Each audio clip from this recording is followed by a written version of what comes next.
నేపాల్లో ఒక పెద్ద విప్లవం జరిగింది.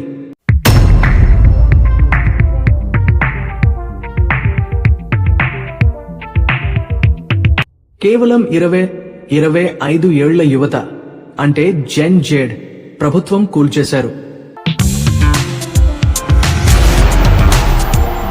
సోషల్ మీడియా బ్యాన్ తో మొదలైన ఈ ఆగ్రహం చివరికి ప్రధానమంత్రి రాజీనామా వరకు వెళ్ళింది.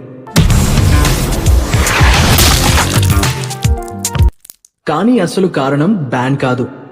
దాని వెనుక దాగి ఉన్న నిజం ఏంటో తెలుసుకుందాం.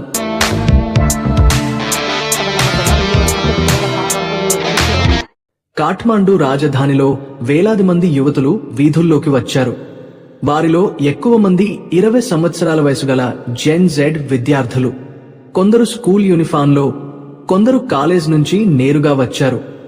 ఈ ఆందోళనను హామీ నేపాల్ అనే ఎన్జిఓ నిర్వహించింది. మైతీ ఘర్ మండల్ వద్ద నుంచి పార్లమెంట్ వైపు శాంతియుతంగా ఊరేగింపుగా బయలుదేరారు.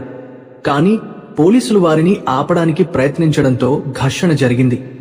నీటి తుపాకులు, టియర్ గ్యాస్, రబ్బర్ బుల్లెట్లు వాడారు. తర్వాత పోలీసులు నిజమైన బుల్లెట్లతో కాల్పులు జరిపారు. కనీసం 19 మంది ప్రాణాలు కోల్పోయారు.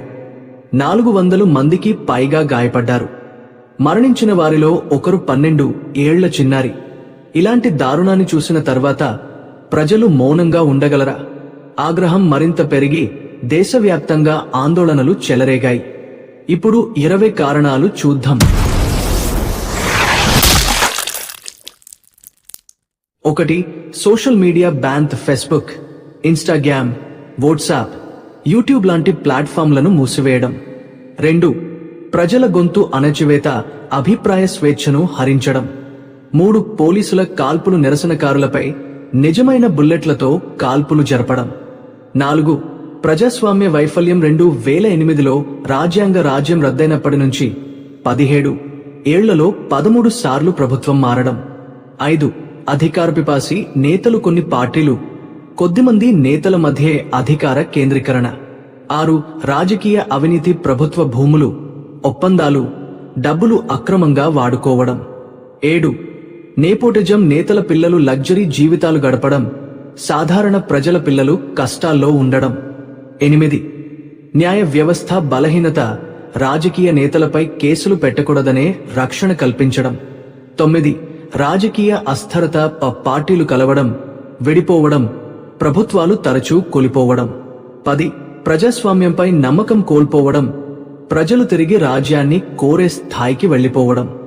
ఆర్థిక, ఉపాధి కారణాలు. 11. నిరుద్యోగం, యువ నిరుద్యోగం రేటు 20% పైగా. 12. ఉద్యోగ అవకాశాల లోపం, కొత్తగా ఉద్యోగాలు సృష్టించకపోవడం. 13. వలసలు పెరగడం, లక్షలాది నేపాలీ పౌరులు ఇతర దేశాలకు వెళ్లడం. 14. రష్యా ఉక్రెయిన్ యుద్ధంలో నేపాలీ యువత డబ్బు కోసం యుద్ధంలో చేరడం. 15. పర్యాటక రంగం దెబ్బతినడం, సోషల్ మీడియా బ్యాన్ వలన పర్యాటక రంగం కూలిపోవడం. 16. ఆర్థిక అసమానత, సాధారణ ప్రజలు పేదరికంలో, రాజకీయ నేతల కుటుంబాలు విలాసవంతమైన జీవితంలో. 17.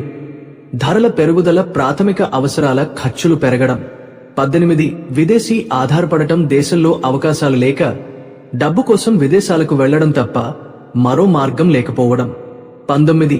యువత అసహనం, తమ సమస్యలను ఎవరూ పట్టించుకోవడం లేదని కోపం. 20. సాంకేతిక అడ్డుకట్ట, ఆన్లైన్ కమ్యూనికేషన్, ఉద్యోగాలు, వ్యాపారాలకు అడ్డంకులు రావడం.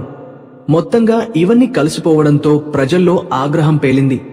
చివరికి ప్రధానమంత్రి రాజీనామా చేయాల్సి వచ్చింది.